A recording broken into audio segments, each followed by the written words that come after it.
Filoplatelmintes, os vermes achatados. Tem aqueles que são de vida livre e tem aqueles que causam doenças. Se você quer conhecer mais, então não sai daí que o professor Marcelo vai te explicar.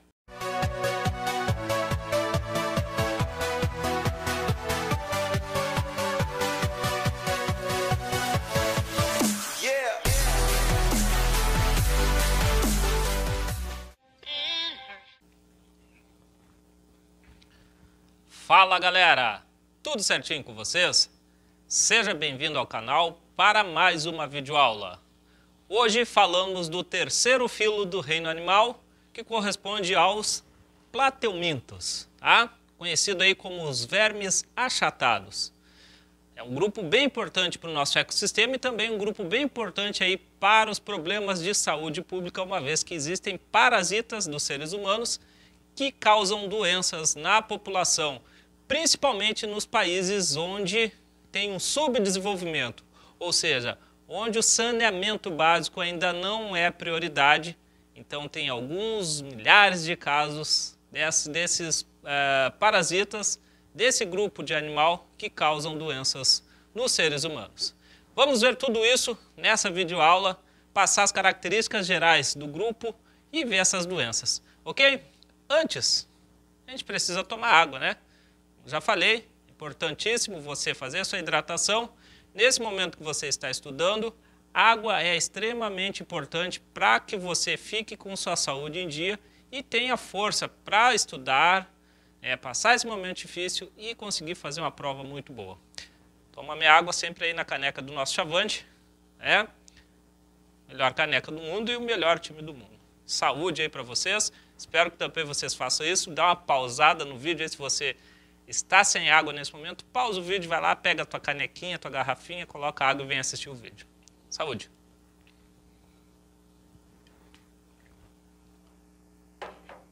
Muito bem, então, galera. Seguinte, hoje a gente vai iniciar, então, o estudo aí do filo dos platelmintes, tá? Que são chamados aí, popularmente de platelmintos. Certo, gente? Terceiro grupo do reino animal aí que nós estamos vendo. Bom, o que significa dizer, o que essa palavra platelmintes quer dizer? Essa vem do grego, né? Plates, né? Quer dizer plano, achatado, tá? E eumintos ou eumintes são os vermes, tá? Então, nesse grupo aí, nós vamos ver que vamos observar os vermes achatados. Verme, quando a gente fala, é aquele formatinho que parece uma serpente, tá? Formato vermiforme, tá? Parece um cordãozinho, só que esse cordão ele é achatado nesse grupo aqui, nos platelmintos, tá? Muito bem, como suas características gerais, então a gente vai sempre observar isso dentro quando a gente for vendo os grupos de animais, os filos, tá? A gente vai sempre dar uma atenção especial para as características gerais do grupo e comparar essas características gerais com o grupo passado. É assim que a gente consegue dizer, opa, esse grupo é mais evoluído, esse é mais primitivo, e aí a gente vai fazendo esse tipo de comparação, tá? Então a gente já listou aqui as características gerais do grupo em si, né, do grupo geral dos platelmintos, só para a gente discutir um pouquinho. Por exemplo, né, conhecido mais de 25 mil espécies dentro desse grupo aí, dos platelmintos. Então, se a gente observar, é óbvio que existem mais espécies, e no momento que está descrito na literatura, até o que se sabe, são 25 mil espécies. Isso é um dado aí, uma curiosidade para a gente refletir. Bom, o que interessa, né, na realidade, são essas características que vêm a seguir. Por exemplo, os platelmintos, de forma geral, eles são triblásticos, acelomados, protostômios, possuem uma simetria bilateral e um sistema digestório incompleto. Poxa, Marcelo, o que significa tudo isso que você falou agora, essas palavras difíceis? Bom, essas palavras difíceis, pessoal, é aquilo que eu falei já lá desde o início do reino animal. São algumas características aqui relacionadas ao desenvolvimento embrionário dos animais. Então, isso aqui, para você saber, você precisa entender da embriologia animal. Tá? Nem que seja um pouco da embriologia animal para você lembrar dessas características. O que eu falei lá no início, nos primeiros grupos? Os animais eles têm o desenvolvimento embrionário semelhante. Então, por características embrionária do grupo animal, a gente também consegue separá-los em filos diferentes. Bom, o que significa dizer que o animal ele é triblástico? Vou pegar uma caneta aqui vermelha para a gente destacar aqui. Ó, triblástico, pessoal, quer dizer que o animal ele se desenvolve a partir de 3 folhetos germinativos ou 3 folhetos embrionários. E aí eu vou sublinhar, por quê? Porque é a primeira vez que aparece um grupo triblástico no reino animal. Ó, porífera não tem essa questão e quinidário é diblástico, se desenvolve a partir de 2 folhetos. Primeira vez que aparece, isso é chamado de novidade evolutiva, a gente precisa dar um destaque. O que é um animal triblástico? Se desenvolve a partir dos 3 folhetos embrionários. Quais são os 3? Ectoderme, mesoderme e endoderme. Tá? Esses 3 folhetos são formados lá na fase de gastrulação, quando acontece a formação da gástrula e é o início da formação dos 3 folhetos. Questão de embriologia de novo. Então é a primeira vez que aparece o animal triblástico. Bom, se o bicho tem ectoderme, mesoderme e endoderme, quer dizer que a mesoderme é o folheto que não existia e ele aparece. E a mesoderme, se você lembrar da embriologia, é aquele folheto que vai originar os músculos, tá? O mesênquima. Então esses animais agora eles passam a ter uma musculatura, passam a ter o mesênquima. Outra coisa que aparece aqui é a questão deles serem acelomados, tá? A na frente, negação. Então quer dizer que eles não têm um celoma. O que seria um celoma? O celoma é uma cavidade extradigestória, tá? Totalmente revestida por mesoderma, certo? Que cavidade é essa extradigestória? É uma cavidade que não é o sistema digestório e ela precisa ser totalmente revestida pelo mesoderma para ser um celoma. Reparem que Plateumintos ele é triblástico, ele tem mesoderma, mas não tem essa cavidade, então a gente chama ele de acelomado. É um grupo que não tem celoma. A única cavidade interna no corpo de um plateuminto é o tubo digestório. Em alguns casos, por exemplo, lá em cestoda, não tem tubo digestório. Então não tem essa cavidade também do tubo digestório. Beleza? Outra coisa que eles são, que a gente pode citar, que eles são protostômios. Tá? Lá no período de gástrula, a gente vai ver que na gástrula tem o arquêntero, que é o intestino primitivo, e o blastóporo, que é o limite do intestino com o meio externo. Daquele blastóporo vai originar primeiro a boca, tá? Então a gente chama ele de protostômios. Depois, eles apresentam uma simetria bilateral. Opa, o que significa isso? A gente pode chamar ele de bilatério também, mas o que é uma simetria bilateral? Significa o quê? Olha, dá uma olhada nesse desenho aqui, nesse esqueminha aqui. Um esqueminha de uma planária, bem pequenininho, só para a gente entender. Significa dizer que se eu pegar o bicho, tá? se a gente pegar o bichinho e traçar um plano de corte, uma secção longitudinal no corpo do bicho, a gente consegue ter apenas 2 metades iguais. Olha só nessa planária aqui. Se eu traçar um plano de corte nesse sentido, eu vou ter uma metade para cá e uma outra metade para o outro lado. As 2 metades são iguais? Sim, são iguais. Agora pense se eu fizer um corte no sentido, uma secção no sentido transversal, nesse sentido aqui. Tá? Será que eu tenho 2 metades iguais aqui, uma metade aqui, outra aqui igual? Não. Não vou ter uma metade igual, vou ter uma região que tem uma proeminência com os ocelos e uma região de cauda. Então eu não posso fazer esse tipo de corte. Então, quando a gente diz que a simetria ela é bilateral, significa dizer que eu tenho apenas 2 metades iguais das laterais. Esse é uma simetria bilateral. E a grande maioria dos animais serão bilaterais. Por exemplo, nós humanos, nós temos uma simetria bilateral. Por quê? Pense no sentido, se eu fizer um corte no Marcelo, secção longitudinal, nesse sentido, eu vou ter 2 metades laterais iguais. Como assim? Faço um corte assim, uma metade do rosto com um olho, uma orelha, um braço e uma perna para cá. A outra metade do rosto com um olho, uma orelha, um braço e outra perna para cá. São 2 metades iguais. Eu posso fazer uma secção transversal e ter 2 metades iguais? Não, porque na metade de baixo eu vou ter pernas e na outra metade de cima eu vou ter braços. Não vai ser 2 metades iguais. Então aí nós temos uma simetria bilateral. Qual que seria outro tipo de simetria? Simetria radial, que é aqueles animais que são arredondados. No caso das esponjas, a gente falou disso, ok? Questão da simetria. Beleza, pessoal? Então, a gente precisa atentar para essas características que são bem importantes. E ainda, cabe falar que alguns plateumintos, eles têm o sistema digestório incompleto. O que significa isso, o sistema digestório incompleto? O bicho tem apenas a boca e não tem ânus, tá? Quando o sistema digestório é incompleto, ele tem apenas a boca, ou seja, o tubo digestório dele, ele termina num fundo cego, tá? Isso é um sistema digestório incompleto. No sistema digestório completo, como é que é? Tem a boca e tem o ânus, tá? Então tem duas regiões de transição com o meio externo, no completo. No incompleto, que é o caso aqui, não tem isso. Tá? Então o sistema digestório ele é incompleto ainda nesse grupo. Tá? Então é um grupo é um grupo lá bem primitivo, lá do início. Então a gente está vendo que o sistema digestório também ele é bastante primitivo. Tá? Muito bem. E aí a gente vai agora a gente vai começar a entrar no detalhe das classes, tá? E aí, dentro das classes, vão haver algumas diferenças, tá? Por exemplo, na reprodução, no sistema digestório, no sistema nervoso, isso tem diferenças entre as classes, ok? E aí a gente vai listando cada detalhe dentro da própria classe. A gente tem 3 classes, né? Existem 3 classes dentro de plateumintos, classe turbelária, classe trematoda e classe cestoda. A gente vai ver as 3 classes e falar delas para vocês. A primeira classe turbelária, tá? É o que a gente vai começar a falar, ó, classe turbelária.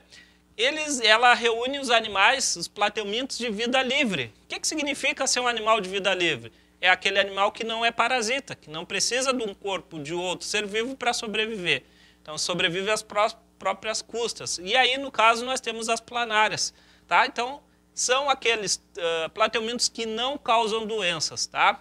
E, na realidade, esses plateumintos são bem importantes para o nosso meio ambiente, porque eles são indicadores, né, indicadores de ambiente limpo, que não há poluição. Então, se você encontrar uma planária no ambiente, significa dizer que o ambiente está livre de poluição, livre de sujeira. Tá? Essas planárias, elas são todas de vida livre e elas habitam quais tipos de ambientes? Geralmente os ambientes de terra firme, úmido, tá? Então precisa ter umidade, lembro disso. Ou o ambiente aquático, pode ser o mar ou a água doce. Então ela tem aí uma plasticidade de habitat muito grande, essas planárias, tá? Aqui está o exemplo que a gente tem as planárias. E aí a gente tem um esquemão, aí, um esquema bem grande das planárias, mostrando alguns órgãos, né, alguns sistemas dessas planárias aqui. Por exemplo, a planária ela tem um corpo, né, ela parece uma fitinha, e lá na sua região anterior, ela tem uma proeminência, que parece uma cabeça, mas não é, tá, pessoal? Ainda não tem cabeça, tá? Nessa planária, a gente consegue observar, então, algumas coisas, tá? Aqui nós temos o desenho na sua face posterior, face dorsal, e aqui embaixo, deu uma viradinha nela para ver a face ventral, ou seja, a parte da barriguinha, né, que a gente corresponde, e aqui, por exemplo, a parte das costas. O que vale destacar é que nessa região anterior da planária, se eu estou falando que ela tem uma região anterior, significa que ela se locomove nessa direção, existem ocelos. Ocelos são estruturas que percebem a luz, tá? São estruturas pigmentadas, que têm um certo pigmento que percebe a luz, para essa planária conseguir se deslocar. Logo perto dos ocelos existem 2 gânglios nervosos, tá? Gânglios nervosos. O que é isso, gânglio? Gânglio é acúmulo de corpos celulares de neurônio, tá? Ok? Aquela parte do neurônio onde tem o núcleo. Então, aqui é um acúmulo, 2 gânglios nervosos e vejam que em preto desses gânglios nervosos partem 2 cordões nervosos que circulam o corpo do bichinho, tá? Aqui os cordões nervosos, tá? Esse cordão nervoso é aquele que vai perceber a informação, tá? E vai levar até o gânglio processa e o bicho consegue responder ao estímulo do meio. Ok? Vejam que aqui em cima, ó, esse caninho azul aqui, que eu estou passando o dedo, ó, que vem até aqui, esse caninho azul, ele é o sistema, ele faz parte do sistema digestório, tá? E esse sistema digestório a gente chama de tubo digestório. Vejam que o tubo digestório inicia aqui, ó, na faringe, boca, e vai até um fundo cego lá. Tá? Esse sistema digestório, é aquele sistema digestório incompleto que eu falei para vocês. E a curiosidade é que a boca do bicho fica antes da faringe. Tá? Então, o que acontece? O bicho, quando vai se alimentar, ele everte a faringe, ou seja, ele larga uma projeção da faringe, libera as enzimas digestivas sobre o alimento, ao que ele vai se alimentar, pré-digere esse alimento e suga esse alimento pela faringe. E aí, dentro do tubo digestório, esse alimento vai ser digerido no tubo, depois nas células, e aí sim completa a digestão. Tá? E aí você vê que desse tubinho digestório parte ramificações, tá? São as ramificações para levar o alimento, a partícula alimentar para todas as células do animal. E na região posterior do bicho tem o poro genital, por onde vai acontecer a reprodução sexuada. Certo? Essa é a planária. Depois aqui, se a gente observar numa secção transversal, ou seja, um corte transversal da planária, a gente consegue observar o quê? Seguinte, ó, essas linhas azuis são músculos transversais, tá? Existem músculos longitudinal nesse sentido e transversal nesse sentido para o bicho ter locomoção em todos os sentidos, ou seja, conseguir flexionar o corpo, e um tubo digestório, tá? A única cavidade que tem no corpo do bicho é o tubo digestório. Então isso confirma a questão dele ser acelomado, tá? Que só tem uma cavidade no corpo dele. O celoma seria uma outra cavidade além do tubo digestório. E aqui em preto são as células mesenquimais, o mesênquima, tá? As células que fazem parte aí as células que foram originadas pelo folheto embrionário mesoderma, tá? Além dos músculos, essas células mesenquimais, elas foram originadas pelo mesoderma. Com isso, a gente falando de mesênquima, a gente consegue dizer, então, a gente consegue provar uma coisa, que as planárias, se você cortar ela em 4 pedaços, até em 10 pedaços, desses pedaços vão originar novas planárias, tá, pessoal? Ele tem um poder de regeneração, as planárias, muito grande, justamente porque o corpinho dela ali, o interior, tá, onde preenche os espaços, é cheio de células mesenquimais, que são células tronco para esse animal aqui. Tá? Algumas observações que a gente precisa colocar ainda em relação aos turbelários, que o sistema nervoso é do tipo ganglionar. O que é um sistema nervoso ganglionar? Tem gânglios e cordões nervosos, diferente do sistema nervoso difuso, que a gente viu lá nos quinidários. Tá? A excreção dessa planária ela é feita por célula-flama. Tá? Célula-flama é uma célula que ela é toda perfuradinha, ela tem uma parte, por exemplo, aqui, ó, ela tem a parte mais fina e uma parte mais bojuda. Nessa parte bojuda tem projeções de membrana, invaginações de membrana, por onde a excreta ela é sugada e liberada para fora do corpo do bicho. Então, a excreção, pessoal, é feita por células-flamas na planária. O que é excreção, gente? Excreção, pessoal, é aquele produto metabólico resultante do metabolismo celular. Tá? Quando a célula trabalha, ela libera alguns produtos do seu metabolismo. E esses produtos precisam sair do corpo porque eles são tóxicos. Tá? Então, a excreção é isso. Seria, tá, pessoal, semelhante ao nosso xixi. Tá? Quando o pessoal vai fazer xixi, aquilo é uma excreção. Quando vai fazer cocô, é outra coisa, não é excreção. Tá? Então, fica ligado nisso. Tá? Nas planárias é feito por célula-flama. E quanto à reprodução das planárias, a reprodução assexuada ela vai ser chamada de bipartição, aquilo que eu falei para vocês. Se você cortar uma planária ao meio, dessa metade vai surgir outra, dessa metade vai surgir outra. Se você cortar até em 10 pedaços, vão surgir 10 planárias pelo poder de regeneração. E a reprodução sexuada, que é aquela que há envolvimento de gametas, encontro de gametas, a gente pode listar algumas coisas aqui, que são importantes.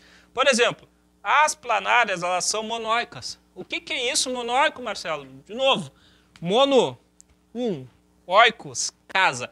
Então, a gente tem um único corpo onde porta os dois sistemas reprodutores, o masculino e o feminino, dentro de um único corpo.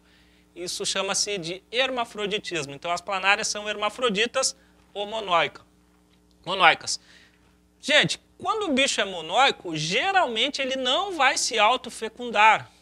O bicho que vive no ambiente, ele não vai fazer autofecundação. O próprio animal se fecundar-se a si próprio. O que vai acontecer? Vai ser, geralmente, né, não é sempre, geralmente vai acontecer uma fecundação cruzada. Ou seja, duas planárias vão se encontrar e essas duas planárias vão fazer a troca recíproca de espermatozoides. Uma vai injetar espermatozoide na outra. Isso chama-se de fecundação cruzada, tá? A troca de espermatozoide. Por que que isso acontece? Porque se trocar o espermatozoide, já vai levar uma variabilidade genética aí, porque são células de indivíduos diferentes, ok? E então tem a fecundação cruzada e o desenvolvimento das planárias, ele é um desenvolvimento direto, tá? Ou seja, não há a formação de estágios larvais, ok? Certo, pessoal? Isso aí é a classe turbelária, tá? Agora, pausa o vídeo aí, copia as informações do quadro, né? Dá aquela relaxada um pouquinho, toma um golinho d'água, tá? Para a gente continuar do outro lado, certo?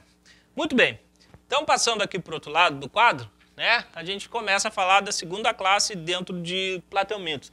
Chama-se de classe trematoda. São conhecidos como os trematóides. E aí a história já muda um pouco, tá?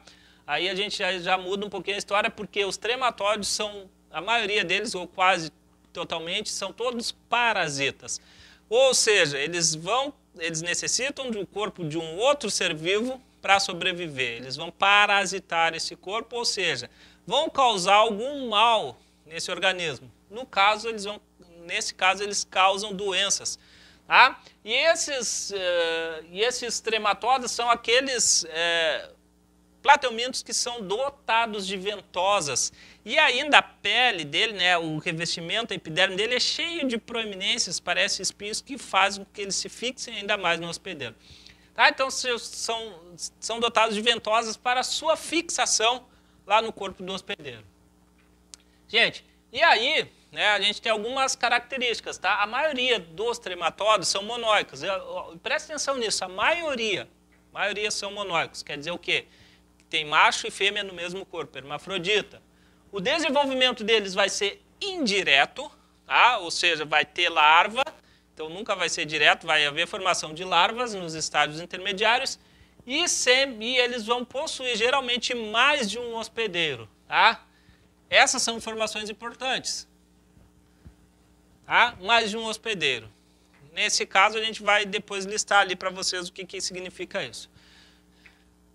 Gente, o que nos interessa é esse verme aqui, essa espécie de verme trematoda, chamado de Schistossoma mansoni.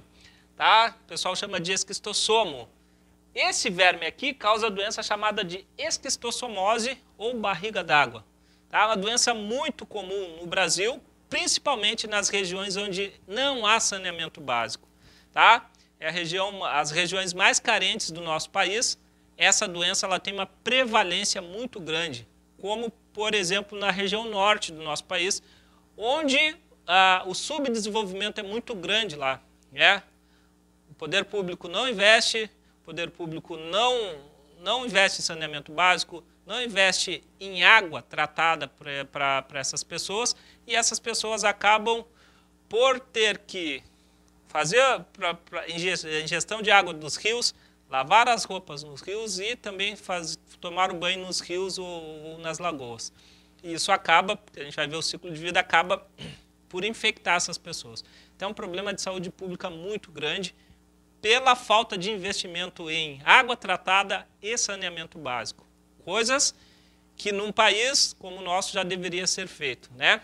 Pelo montante de dinheiro que gira no nosso país, o montante de impostos, né, que é cobrado dos senhores, que é cobrado de mim, né, já era para ter sido resolvido. Mas, infelizmente, ainda é um problema muito grande de saúde pública. Muito bem. Falando do verme em si, tá? O esquistossomo, ele é um verme, gente, e aqui é exclusivo desse verme, tá? Ele é um verme dioico, tá? Olha só, o que eu falei? A classe trematoda, a maioria é monóica, maioria. A exceção está aqui. O Schistossoma mansoni, ele é uma espécie dioica, que eu vou salientar para vocês. O que significa dizer dioico? Significa que tem macho e fêmea, tá? E ainda, sendo dioico, ele apresenta um dimorfismo sexual. Outra palavra nova. O que é dimorfismo sexual, Marcelo? Vou sublinhar também, para a gente dar atenção melhor. Dimorfismo sexual é quando temos macho e fêmea separado e ainda, morfologicamente, esses animais são diferentes. Olha só, a fêmea, essa aqui, ó, bem fininha e que fica dentro de uma cavidade no macho. O macho, esse aqui, ó, menor, tá? E mais gordinho. E ainda com esses espinhos, né, com essas proeminências na sua epiderme. Então, macho e fêmea morfologicamente diferentes. Isso é dimorfismo sexual. Quando o parasita está adulto, tá? Ele vai para onde no corpo da pessoa infectada? Ele vai para o sistema porta-hepático, tá? O sistema porta-hepático nos seres humanos é um vaso do sistema circulatório que leva sangue até o fígado, tá? Isso é chamado de sistema porta-hepático, uma série de vasos ali. E esse verme ele vai ficar alojado ali, nesse vaso sanguíneo, perto do fígado. Por que perto do fígado? Porque é por ali que vem o nosso alimento que nós recém comemos, né? Quando nós nos alimentamos, pessoal, esse alimento ele é digerido no tubo digestório, ele é absorvido pelas células do tubo digestório e passa para o sangue. Antes de nós distribuirmos, antes do sangue distribuir esse alimento pelo nosso corpo, ele passa pelo fígado, para o fígado fazer uma limpeza, né? Para o fígado, lá no fígado, esse sangue cheio de alimento, o fígado vai observar, por exemplo, é um sistema de vigia, né? Que vai ver se há algum patógeno. Quando o sangue passa por ali, ele passa pelo verme, e o verme acaba absorvendo os nutrientes que é para o nosso corpo, vai passando para o verme. Esse é o sistema porta-hepático. Daqui a pouco a gente fala desses 3 itens aqui, ok? A gente viu a morfologia, olha só. Percebam que o macho, tá, esse grandão aqui, ele tem 2 ventosas que servem para fixar lá no sistema porta-hepático. E a fêmea também tem 2 ventosas. E a fêmea fica alojada dentro dessa cavidade no macho. Então o vermezinho fica assim lá no corpo do cidadão infectado. Ok? Bom, como que é o ciclo de vida desse verme, tá? O que é esse ciclo de vida? É de quando ele nasce, se desenvolve, reproduz e morre. Esse é o ciclo de vida. Como que é o ciclo de vida aí nesse grupo aí? Bom, se ele causa doença nos seres humanos, ele vai partir sempre de o homem infectado. O homem, o ser humano infectado, tá? Desculpem, tá, gente? Falando muito alto, falando demais. E aí a voz, daqui a pouco, o cara tem que dar uma tossidinha aí para melhorar. Bom, o ser humano infectado, se ele está infectado com esse vermezinho aqui, em algum momento da vida, como tem macho e fêmea, eles vão fazer reprodução sexuada, tá? Conto de gametas, e esse verme ele vai fecundar a fêmea. A fêmea, né, fecundada, ela vai produzir ovos, tá? E esses ovos serão liberados ali, naquele sisteminha porta-hepático. Só que esse ovo da fêmea, ele é dotado de um espinhozinho, bem pequenininho. E esse ovo, ele perfura a parede do vaso sanguíneo e cai no sistema digestório, tá? Pelo movimento peristáltico do sistema digestório, ou seja, pela direção do movimento peristáltico, esse ovo ele vai ser levado até as fezes, tá? Então, o homem infectado, quando o animal fizer a reprodução sexuada, ele vai eliminar suas fezes com os ovos do parasita. Então, eliminação das fezes com os ovos, tá? E aí que eu falo para vocês, aqui que entra o detalhe. Se o local, tá? Se o local que esse homem eliminar as fezes não tiver um saneamento básico, ou seja, o esgoto for a céu aberto, essas pessoas não tiverem um local apropriado para fazer suas fezes, ou seja, o cara vai lá, não tem condição de ter um banheiro, não tem o tratamento do esgoto, ele vai lá no campo, no mato e vai fazer suas fezes lá. Tá? E o que acontece?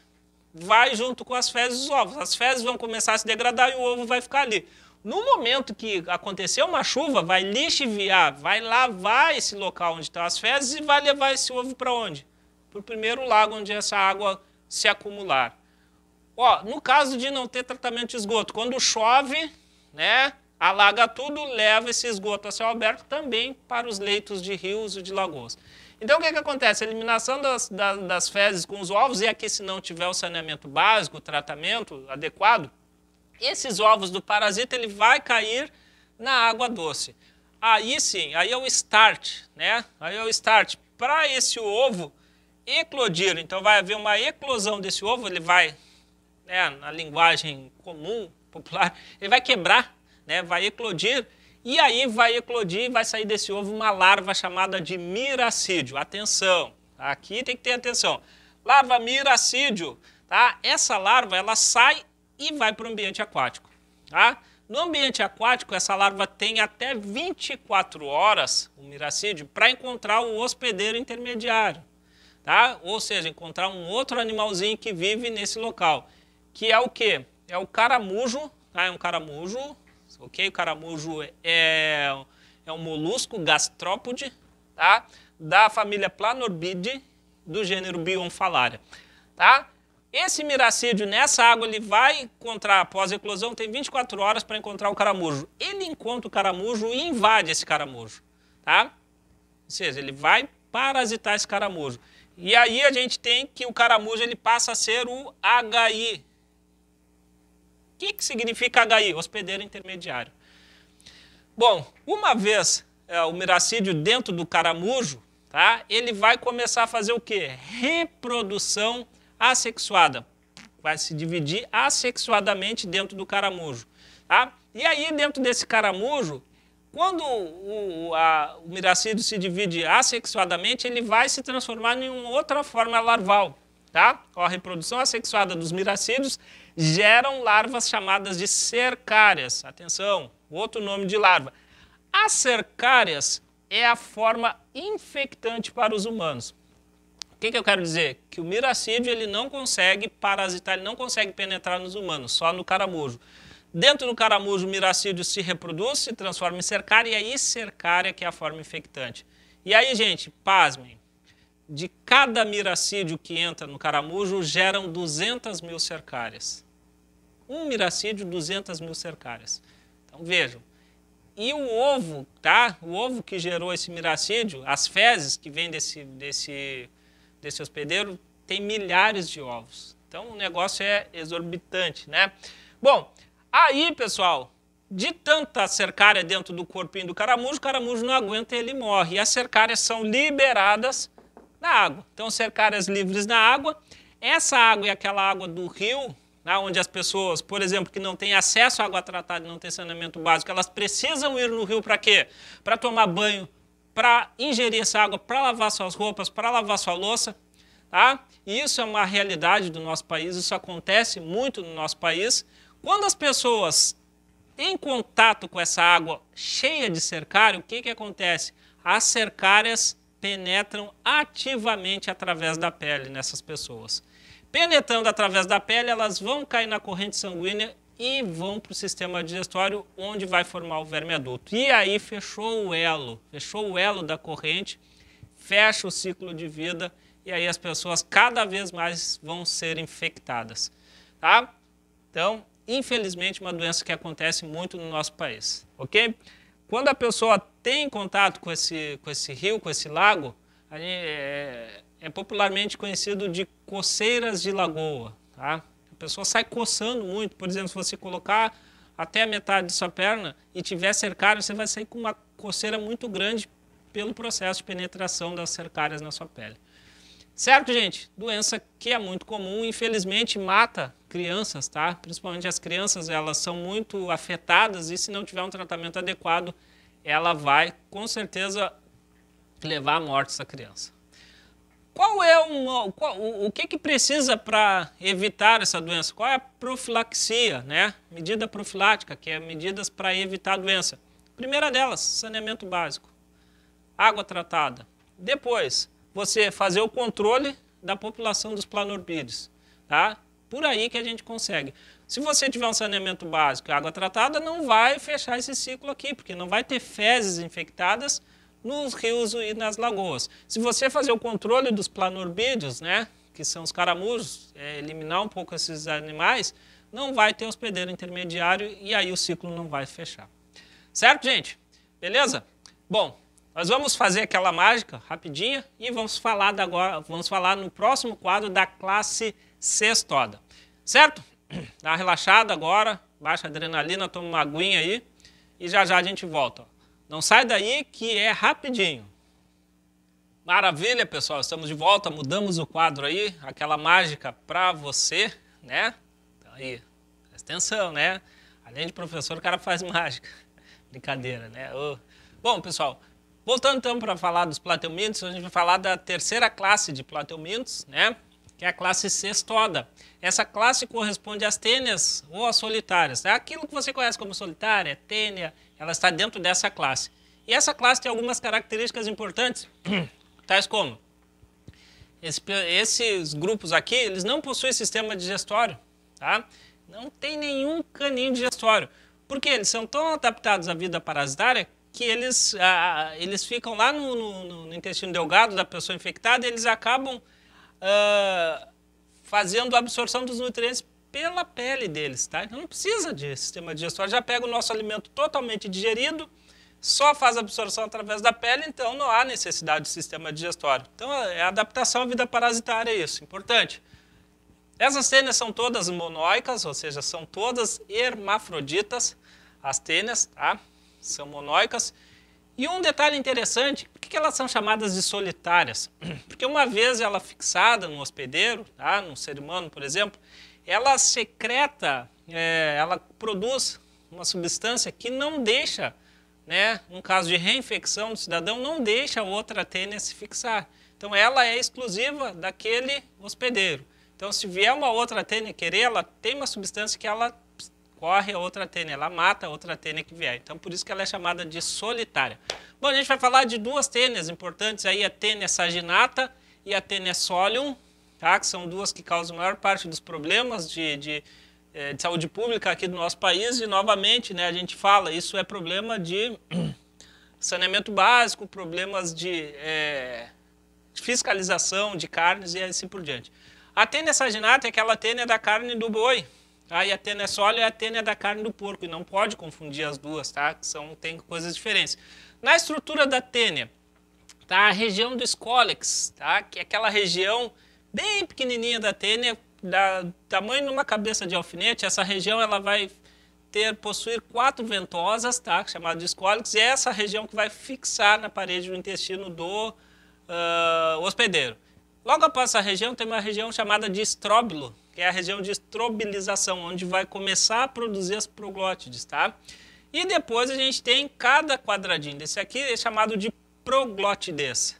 E ao longo, e à medida que essas proglótides vão sendo produzidas e elas vão se afastando do escólex, vai chegando para o final da tênia, essas proglótides elas vão amadurecendo sexualmente, elas vão ficando proglótides grávidas, ou seja, estruturas reprodutoras que tem nessas proglótides, cada uma tem uma estrutura reprodutora para si, tá? Então, na medida que vai se afastando do escólex, essas proglótides vão ficando sexualmente maduras. E quando elas estiverem maduras, elas fazem reprodução sexuada, uma autofecundação, tá? E aí para a tênia não importa, porque ela está dentro do hospedeiro, faz uma autofecundação, fecunda a si próprio, e na medida que vai chegando perto do final da tênia, essas proglótides passam a ser chamadas de proglótides grávidas.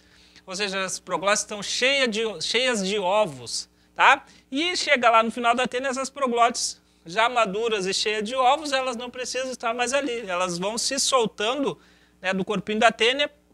Como elas estão soltas, elas pelo movimento peristáltico do intestino, elas vão ser eliminadas nas fezes do cidadão.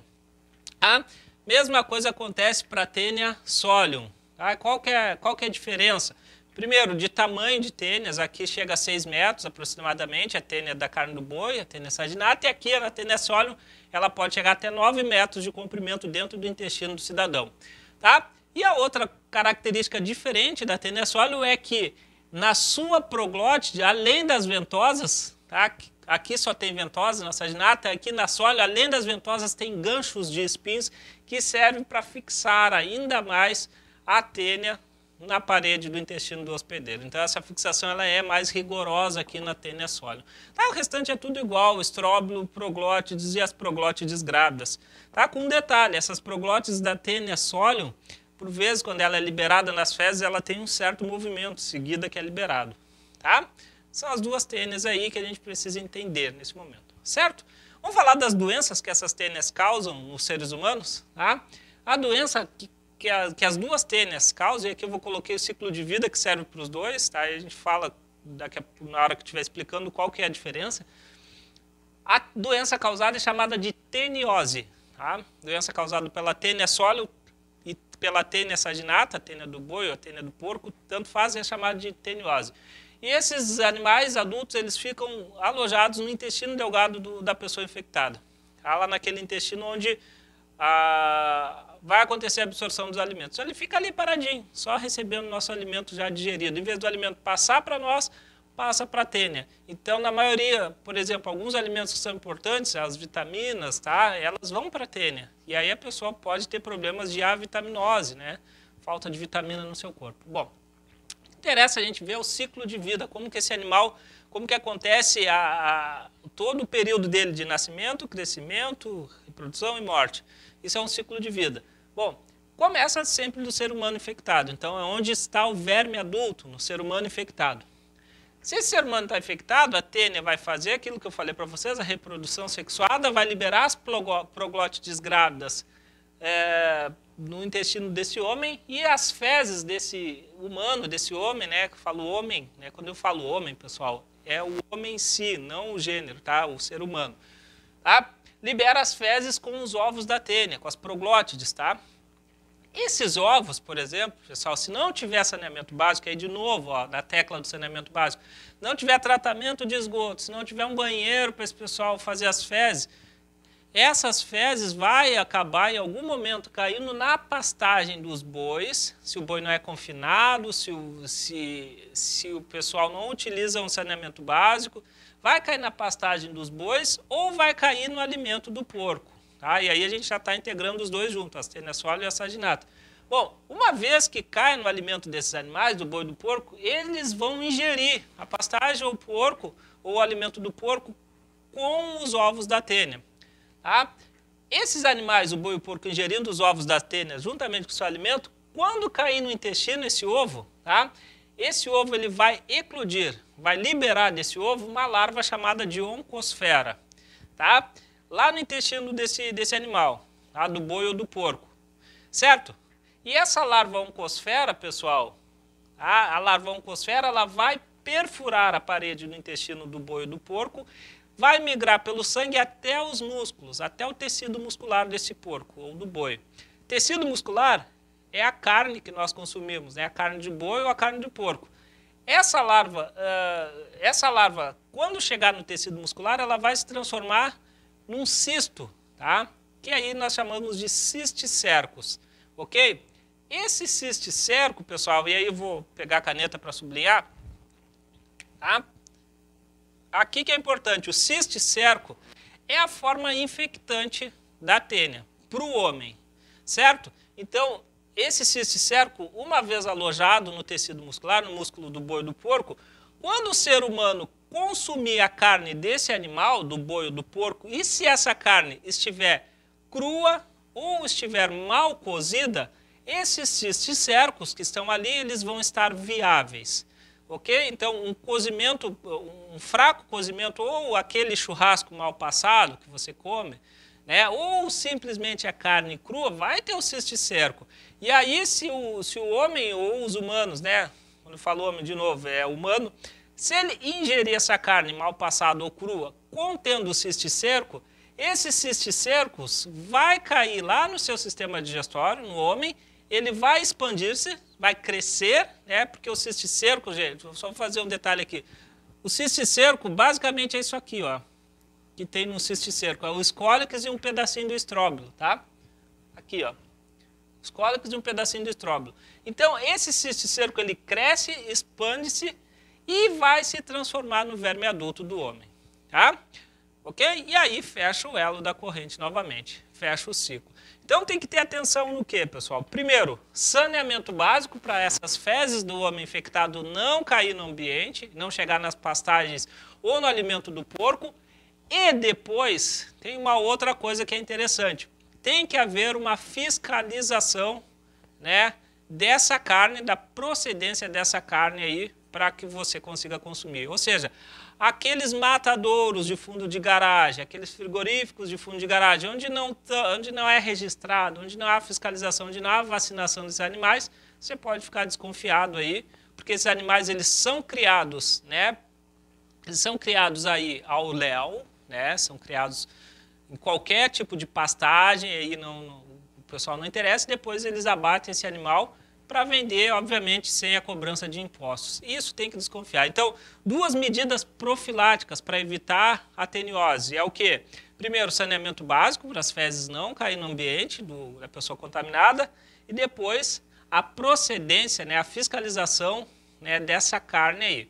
Então, você não deve comprar carne de locais onde não tem a procedência, onde é muito barato, desconfie, né?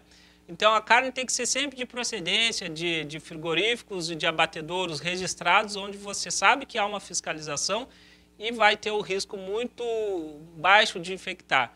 Mesmo assim, não consuma carne crua desses animais, não consuma essas carnes cruas e evite comer essas carnes mal cozidas ou mal passadas. Aí você vai estar deixando o risco quase que zero de ter infecção por esses parasitas aqui. Muito comum em locais onde tem muito consumo de carne, por exemplo, na Argentina isso é comum, na região sul do país esse é comum, esse tipo de doença. Então tem que ficar esperto. Ok, pessoal? Essa é a doença teniose. Bom, tem outras doenças relacionadas às duas tênias? Tem, gente. Tá? A doença teniose, você toma um vermífugo e libera, tá? Não causa tantos males. Tem outras doenças associadas às tênias que podem causar, sim, muitos males e levar o cidadão à morte. Que aí a gente tem o nome aqui, ó, doença cisticercose ou neurocisticercose. Cisticercose ou neurocisticercose. Vamos lá. A cisticercose, ela é causada, ela está relacionada à tênia saginata, tênia da carne do boi. E a neurocisticercose, ela está relacionada à tênia da carne do porco. E aí, como que é essa doença? O que acontece? Tá? O ser humano ingere os ovos da tênia. Tá? E olha só, o ser humano, nesse caso, ele passa a ser considerado um hospedeiro intermediário. Ele age como um hospedeiro intermediário. Se você consumir os ovos da tênia, esse ovo da tênia lá no intestino vai se transformar em oncosfera, vai passar para o sangue e vai para o músculo. Na tênia saginata. Então, quando você tem uma tênia saginata e consumir os ovos da tênia saginata, você vai ter a cisticercose. Vai formar cisticercos, tá, no seu músculo. Então, a pessoa fica cheia de carocinhos duros, né, porque o nosso sistema imunológico ele vai calcificar, vai formar um cisto ali. Cheio de carocinhos duros no tecido muscular. E pode afetar o diafragma também, levando a uma insuficiência respiratória. Agora, o mais grave é a neurocisticercose. Neuro já está dizendo o quê? Que vai para o sistema nervoso. Então, quando você consome os ovos, tá, da tênia solium, que é a tênia da carne de porco, se você consumir os ovos, esses ovos vão se transformar em oncosfera e eles vão migrar para o sangue e podem ir, e geralmente vão para o tecido nervoso da pessoa, para o cérebro. E aí forma cisto no cérebro, calcifica e fica verdadeiros buracos no tecido nervoso. E que pode, se for a infestação muito grande, pode levar a quadros de convulsão, primeiro dores de cabeça, convulsão e morte, tá? Se a infecção é muito grande. E aí, pessoal, a coisa séria disso aqui é que não tem remédio, não tem tratamento, tá? Uma vez que a pessoa começa a convulsionar, aí é porque o sistema nervoso já está muito danificado. E aí, o passo seguinte, né, infelizmente, é a morte, tá? Então tem que ter muito cuidado, pessoal. Como que evita a cisticercose e a neurocisticercose? Aí é questão de saneamento básico. Aí é você também comer em lugares de procedência. A pessoa que está preparando seu alimento, ela tem que ter uma boa higienização, porque como que a pessoa acaba consumindo os ovos da tênia? Tá? Porque geralmente quem consome os ovos da tênia é o boi ou o porco. Mas como que isso acontece com a pessoa? De que forma isso acontece? Acontece por falta de saneamento básico. Por exemplo, as fezes dessa pessoa liberada no saneamento, no esgoto que não é tratado. E se esse esgoto lavar uma verdura, lavar um alimento que você vai consumir, ou na própria água que você vai consumir, vai ter ovos da tênia. Então, saneamento básico, costumes de higiene, a pessoa tem que lavar as mãos sempre depois de ir no banheiro, lavar bem os alimentos, tá? Para evitar esse tipo de doença, que infelizmente também é bem comum, tá? A neurocisticercose, ela é fatal, certo, gente? Então tem que ter esses cuidados aí para evitar. Ó, só lembrando, ó, de novo, ó, raciocina, tá? Isso costuma dar problema. Teniose, a pessoa, o homem, acaba tendo a doença teniose ingerindo a carne de boi ou a carne de porco mal cozida com os cisticercos, tá? Isso é teniose. Neurocisticercose ou cisticercose, a pessoa acaba tendo essa doença ingerindo o quê? Os ovos da Taenia saginata ou da Taenia solium. Aí não é o cisticerco, então a pessoa consome o ovo direto, tá? Para a gente terminar aqui, ó, o ciclo de vida aqui das tenioses é um ciclo heteroxênico, tá? Ou seja, tem mais de um hospedeiro. O hospedeiro definitivo é o humano e o hospedeiro intermediário, no caso da Taenia solium, é o boi. No caso da Taenia saginata é o boi. No caso da Taenia solium é o porco. Beleza, pessoal? Tranquilo? Então tá. Essa parte é isso aí de plateumintos e de algumas doenças. Espero que tenha ajudado vocês. Dá uma moral aí para nós, deixa o like aí no final do vídeo. Deixa sugestões de aulas nos comentários. E aí a gente se encontra na próxima aula aí falando do reino animal. Grande abraço para vocês, bons estudos e até a próxima.